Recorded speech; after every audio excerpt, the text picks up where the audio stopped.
Just woken up at the Blackburn bothy, as you can tell. I think we have slept for 12 hours. So clearly pushed ourselves quite hard yesterday. We're gonna have some breakfast and go again. The idea for the Badger Divide came from our friend Joey, who did it in November, and she had a very cold time, but came back really psyched. Because of my job, I travel quite a lot by plane, and the idea that me and Emily could hop on a train and then cycle for a week with minimal carbon footprint and have an adventure of our lifetimes was really appealing, which is why the Badger Divide came about. Do you think we have enough cycle reservations? The big inspiration for this trip was definitely the local female community, headed by Kerry and Joey, who are the two stars of the North Wales gravel scene. Kerry, she is the most badass woman I've ever met, and she's like such a core of the gravel riding community around here. Before that trip, I have had absolutely zero clue about bike maintenance and bike components. I didn't know what a derailleur is. I didn't know what a chainring is. I didn't know what a cassette is. I basically didn't know anything. So I spent about a month watching YouTube videos and going over to Kerry's house and trying to learn basic maintenance. And there was this beautiful moment where she was trying to teach me and Emily some bits, and then realized that we don't actually know how to take a wheel off. So yeah, we were starting from zero, really. We are about to leave on the Badger Divide, and we're just having some breakfast in very, very busy Inverness. We're very excited to be in the mountains.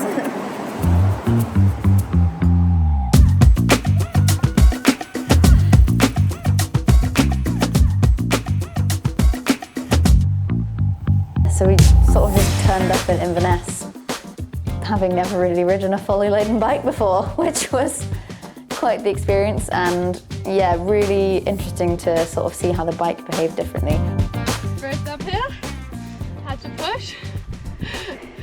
Wasn't even bad, just don't know how to handle the bike yet, so we got a lot of learning to do.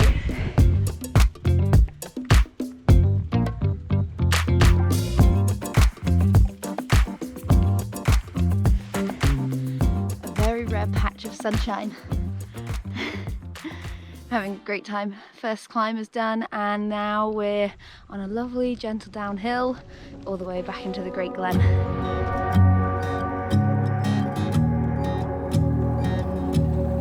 The tracks leaving Inverness were really nice. You got up onto the Great Glen Way really quickly, and it was like soft, really soft gravel for a long time, with like short sections of completely empty roads.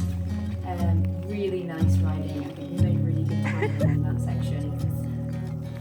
I feel good, surprisingly. We're about 2/3, maybe 3/4 of the way down Loch Ness. The heavens have just opened. Yeah, the last two climbs have been surprisingly good. They've been quite nice, long, gentle climbs rather than really steep ones. And we're gonna definitely push the bikes up a bit.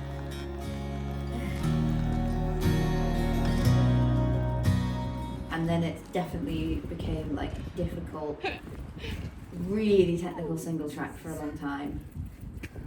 And then further down, I actually completely fell off the bike and I went sideways off the handlebars. Just coming round this corner, I just fell off my bike down this little gully, head first rolled over. I chomped my hand up and sort of grazed my arm, but other than that, I think I came out quite lucky from that.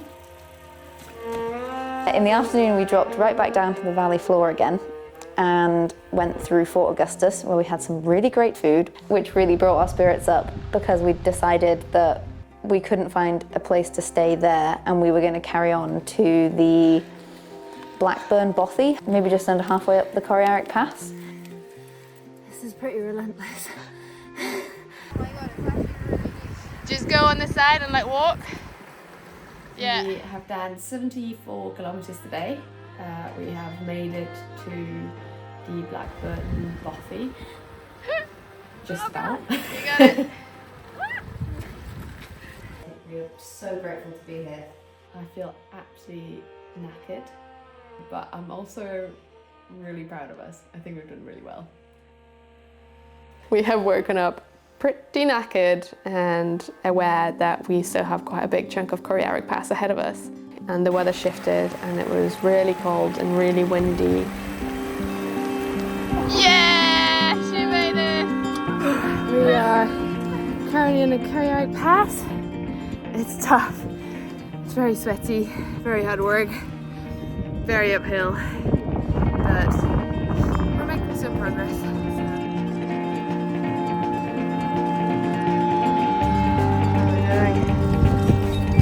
Exhausted.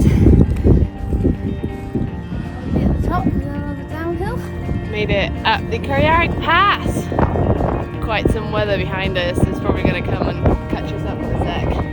Emily's still on the very last bit, and hopefully she'll get here soon. We're gonna have a little celebration. We made it! We're at the top of the Corrieyairack Pass. It was hot.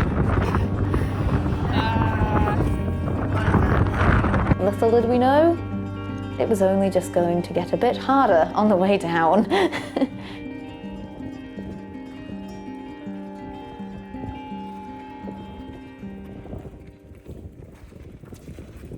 We then eventually did get further down to a point where we could start cycling again, and oh my God, we were so grateful to be moving with any sort of decent speed. It's been really nice to be on some one, paved roads, whoa, and then two, champagne gravel for a bit. We got a little low at one point. We expected the way up to be brutal. The way down was harder than we thought. We had to hike a bike probably for about 10k today. Yeah. Which was a lot. So we're gonna go find a camp spot pretty soon. But feeling much better now. Much better. The views right now make it totally worth it. This is stunning. Yeah. Beautiful.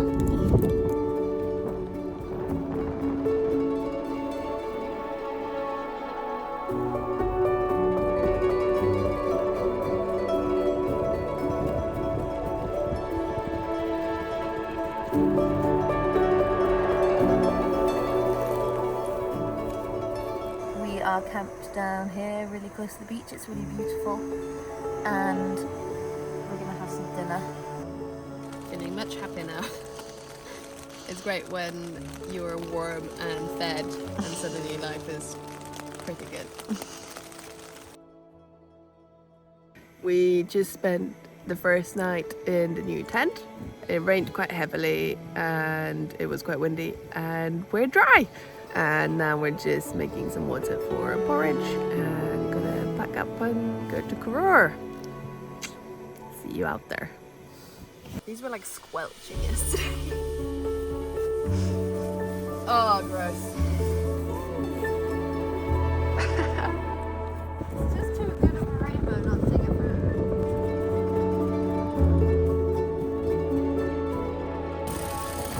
Wow.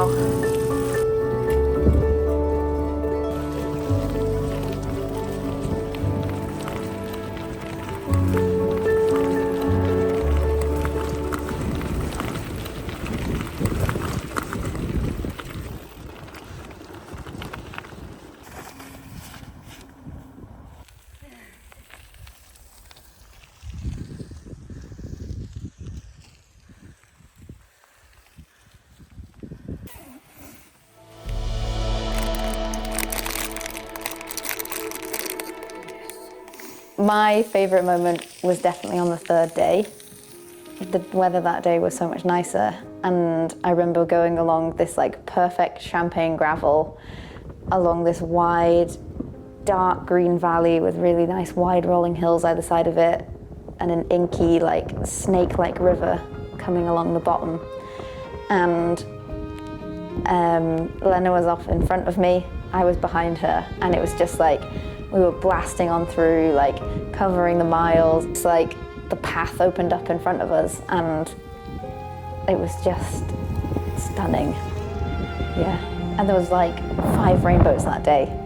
So 7. There were 7 rainbows that day. Oh my god. We made it to the Corrieyairack station. One major news is that the weather is shifting, and in a couple of days we're expecting 14 mil of rain in the space of 3 hours. And then the other bad news is that Emily's knee sort of gave up. It's excruciating at this point. This is our last bailout point, and we're taking it. As sad as it is, I think we know it's the right decision to make.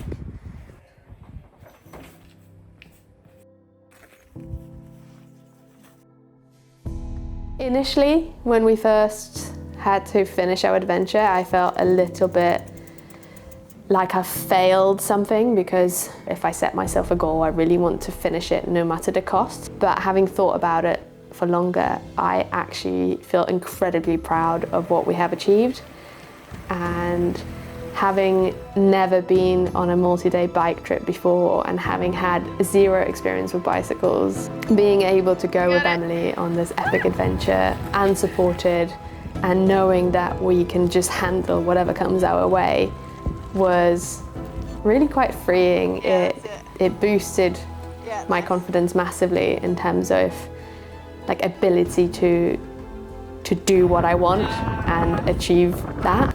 So even though we haven't finished what we set ourselves as the imaginary goal of the start of the trip, I feel like we've achieved more than we could have imagined.